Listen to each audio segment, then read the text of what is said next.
Chris Livingston. My name is Michael C. Uy. Jesse Danielson. I'm Tara McKinnish. My name is Jesse Danielson. Uy. I'm a state senator in Jefferson County, Colorado. I am an associate professor of musicology and the director of the American Music Research Center. I am a professor of economics. My title is Executive Senior Associate Athletic Director for Student Success at CU Boulder, Colorado. at the University of Colorado, at Boulder. University of Colorado Boulder, and I'm a labor economist who focuses on questions related Board Administrator State senator for our women's basketball program. family and labor markets and well-being. The reality of it is that women were still only being paid about 80 cents to the dollar, as men were being paid. That says that there's a value that's higher for male athletes than there is a value for female athletes, and that How shouldn't men and be. women are being treated that are consequential for their outcomes in their work life and their professional They life. say at the time in Colorado, white women earned 82 cents on the dollar to what men The earned. only sports that have equal pay in women's sports are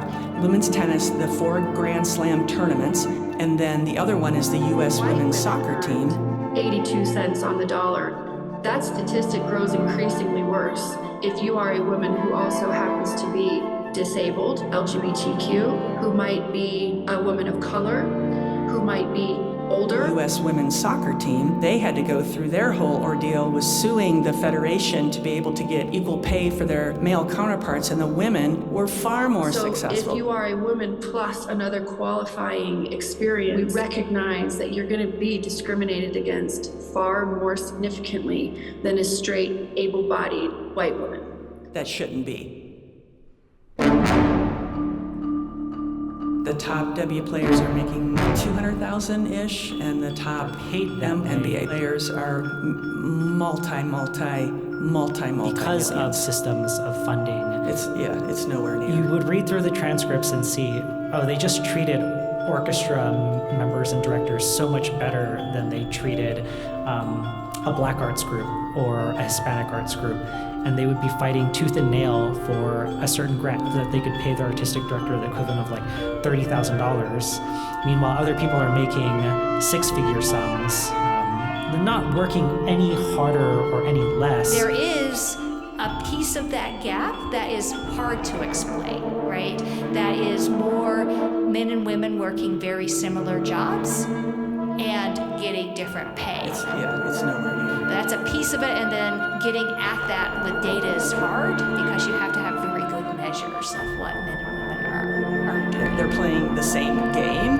They're filling stadiums. They're selling out arenas. To me, they should be getting the exact same pay. Half of foundation dollars going to symphony orchestras and opera companies. Those organizations only make up 2% of the number of music organizations in the country.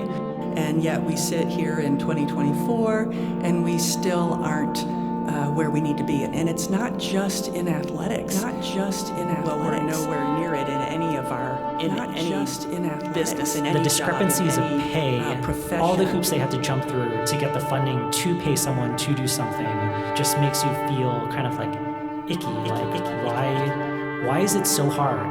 But because of the style or practice that they're engaging in, that they jump through so many more hoops, they have to jump twice as high, they have to work twice as hard, jump twice as high. That just seems totally unfair and like twice as high, a skewed, flipped reality for how things should be.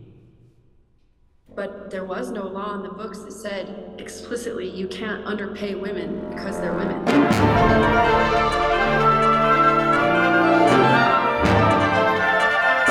I guess I'd say I've always been aware of it. I think it was probably a gradual. 2 older brothers, and they had all sorts of opportunities to play sports, and I didn't. But at the time, I wasn't aware. Felt to me just normal because I didn't know anything different. I guess I'd say I've always been aware of I it didn't realize that. because I didn't know anything different. my mom worked, my grandmother worked. I mean, all women have always worked, but they, in addition to working at the home and being mothers, they had careers. And thinking more critically or putting on that kind of critical thinking hat. It had reached a level of awareness in the community that was tangible. So my research is on the National Endowment for the Arts and for the Ford and Rockefeller foundations.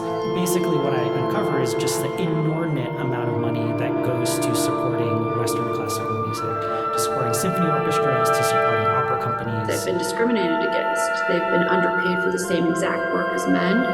They've been outraged by it. They've tried to fight against it.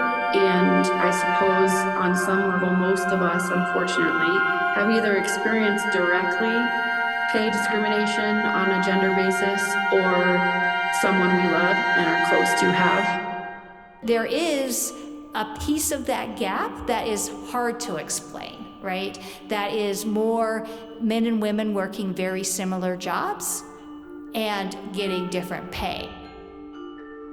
It can be hard to separate out things that we would call preferences in terms of the employment, family life combination this person finds most ideal versus having that because of a lack of choices, a lack of options, or discrimination of some type. And that can be very hard to separate out because all of those things are likely going on. What we know, right, is that women are more likely to take more time off following the birth of a child than men. And we know that women are, even after returning to employment, shifting the type of job they have towards more likely taking up part-time work or more flexible work. Childcare, this is all wrapped together. I mean, we don't earn a lot as legislators, and it was hard for me to find childcare. Even when parental leave is provided to both men and women, the weight take-up of parental leave for my women is much higher than for men, and the shifting to like part-time work and things post-childbearing is much more heavily done by women. I was the first woman to have a baby in office in a decade. To give one example, when states like Colorado recently has put in universal pre-K, right, which provides effectively free childcare for the pre-kindergarten year, that this does increase women's employment. The first woman to have a baby in office in a decade. There are some policy structures that will move around these choices by women without it. Where you really see the consequence of this gender gap, right, for economic, kind of the type of economic growth and well-being is particularly in developing countries where if basically the earnings of women or potential earnings of women is very low, then families actually invest much less in daughters' education, and that can lead to earlier marriage, earlier childbearing, all these things. And what you see in those types of situations, if something happens to improve earnings of women, that can really dramatically change the outcome for girls and young women. If you go back a little further in U.S. history, you had the rise of modern contraception, like the pill was really transformative for women being able to delay marriage and childbearing. And this allowed and incentivized more families to help their daughters invest in education. Rates of college attendance for women went up. The rates of women spending some time working in careers before having children went up. Really a pretty rapid shift in terms of age of first marriage and age of first child, which makes a huge difference whether or not they have a period of working life before they have children. Makes enormous consequences. And so from that, you had a real rise of women in professional careers.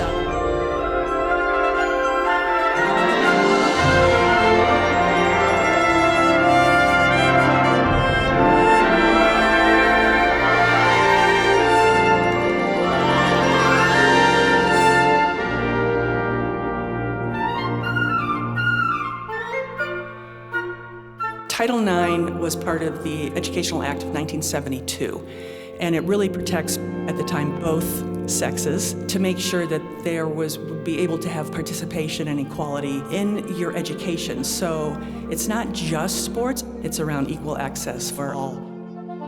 For any institution that receives federal funding, they have to be able to show that they are in alignment with Title IX. I always consider myself a Title IX girl. Unlike girls growing up today have all sorts of opportunities as they're young. 4 and 5-year-old girls are playing soccer already in the parks on teams. Back then, we didn't have that. So in the 7th and 8th grade, I joined my church girls basketball team so I could play because we didn't have a program in the school. Sports weren't as big of a deal for the girls as the boys. I ended up going to college on a basketball scholarship, which was really cool. And again, I think that's where Title IX did play a little bit because I started college in 1979, and I didn't get a full scholarship because two of us that came in had to split our scholarships with the two seniors, which I know the men weren't doing that at that time. Once I graduated, I went and became an assistant women's basketball coach at a Division I level. Because of Title IX, there has been an increase of over 1,000% of girls' involvement in sports. So something like that doesn't happen unless there's a mandate that's helping that happen. Women's sports right now is going through the roof, and it is so exciting to see. If you didn't have the participation in elementary, junior high, high school, college, we wouldn't be seeing this explosion. More girls and more women are turning out to be athletes, and they're loving it, and they're wanting to stay in their sport for as long as they can and make money from their sport. In 2019, I wrote and passed a law called the Equal Pay for Equal Work Act. There's a reason that there was fierce opposition. It was really, really disturbing to me as a Coloradan, as an American, to see how far these companies, these corporate interests, and these employers would go to continue to discriminate against women. We were trying to get at what are concrete ways that we could change the statute in Colorado to remove these barriers for women. So I relied on leaders in the community, leaders in the grassroots, leaders in academia, organizations like the Colorado Women's Bar Association, 9 to 5, labor organizations, extremely important because, as most of you know, the labor agreements already have equal pay clauses. But a lot of workers are not fortunate enough to be in a union. What's the biggest barrier for women being promoted and being paid what they deserve? Well, it's the good old boys club. People who are hand-selected behind closed doors in private for who should be promoted within organizations, within whatever industry you're in.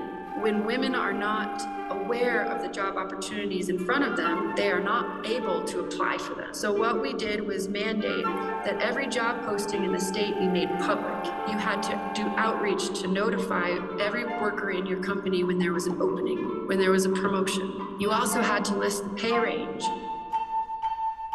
Another way that women are continually underpaid is that their compensation for their next job is based on the job that they had before. So when women are already systematically underpaid, that just continues through their career. So what we said was, no more.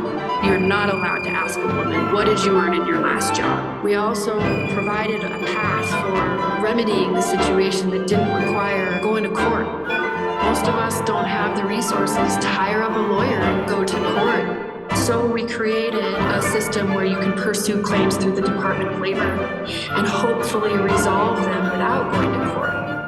A lot of pushback that I got when I was doing this was that this will collapse industry. This will make it impossible to function in the business community.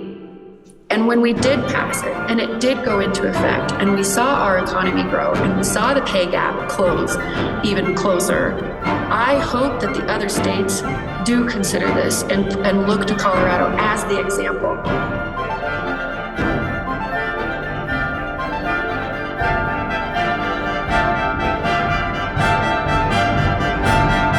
Because if we can do it, you can do it.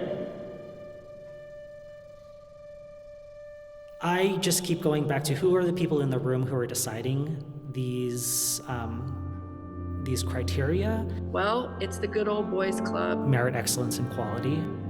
There are ways that you can say, oh, this is excellent, without really saying what you mean by that, but just because of who is saying that, then all of a sudden it's taken seriously, rather than someone else, maybe with less social capital, saying that. Billie Jean King, who was a very famous professional tennis player. In 1972, she received $10,000 for winning the US Open, and her male counterpart received $25,000. And she decided in 73, I'm not gonna play unless I can get equal pay for what the men are making. And the US Open was the first professional women's league tournament to actually provide equal pay. Wimbledon doesn't provide equal pay until 2007, and that was when the Williams sisters start becoming involved. There are so many cool things that are being made, that are being sung, that are being performed, and I think it's a loss. It's a loss to me, it's a loss to you, it's a loss to society if the system treats certain members as valued ones and ones that are worthy of funding, and others, because they don't have the right credentials, because they don't have the right degrees, because they don't have the right connections, that they lose out. I can't imagine looking myself in the mirror every morning and knowing that we could do something about this, but we choose not to, when hundreds of thousands of young girls are going to go into the workforce and day one earn less simply because they're female. Well, I have a daughter. My little girl's named Isabel. And at the time that I was working on this, she was a baby. And statistically speaking, if I had done nothing, she would continue to be discriminated in the workforce from the time she joined it until her middle age. I found that to be unacceptable, to say the very, very least. Just plain wrong. And so for Izzy, but also for every girl in Colorado, we had to do something. And when we had the bill signing ceremony that year, she signed it. And I have that pen in my purse. I carry it with me everywhere I go. As women move into more managerial positions, there is evidence that shows that women managers have benefits for the women that work under them. So for example, in economics even, it's shown that in economics departments where a woman is the chair, that the female faculty tend to be more successful. So there are lots of benefits to women being role models and also being in positions of consequence.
I just keep going back to who are the people in the room who are deciding these. Billie Jean King is still fighting the battle, and she still is a voice for equal pay and still is a voice for the LGBT community in sports. So it's important that we, I think, give our kudos to those who came before us. Hopefully the other sports can take a look at that, can follow maybe the blueprint that they've started to get our other women's sports equal pay to their counterparts, so that as people are talking at the water coolers on Monday after games and they are on social media, that they are thinking, well, wait a minute, those women were able to do that, those women are getting equal pay. Maybe I should be talking to my boss or talking to my supervisor, or we should be talking to our union or whoever, that why are we not getting equal pay in our jobs as women business owners or just as women in the workplace? Women being role models and also being in positions of consequence. We looked to other leaders across the country to see what they had done and done successfully and made it fit for my state, and then we grew it. Give our kudos to those who came before us. Colorado has a really comprehensive equal pay law, and I'm very proud of that. But now, after we passed it a few years ago, 1 in 4 workers across the United States is covered by equal pay protections. That was not the case when I started this in 2019. So my hope for the future is that we continue in Colorado to respond to the needs of the workers across the state, to respond to the needs of women all across the state, but that this country that I love so much does the same. There's a joy, a richness, and meaningfulness, a completeness to living in a country that is one of the most diverse, if not the most diverse. My hope for the future is that this country that I love so much does the same. The United States itself dreams and hopes that it is. I just keep going back to, like, if only this student, this individual had the same resources as this other student or individual, how differently their lives would look, and how differently our lives could be enriched when we wouldn't live in such an unequal world. We want them to be valued. Are we showing them that we value them with our words, with our thoughts, with our actions, and making sure that our girls and our women feel the same value that our boys and men have been feeling in sports for years? And what does meaningful change in an institution look like to represent what music making is like in this country? Are we showing them that we value them with our words, with our thoughts, with our actions? With our words, with our thoughts, with our actions.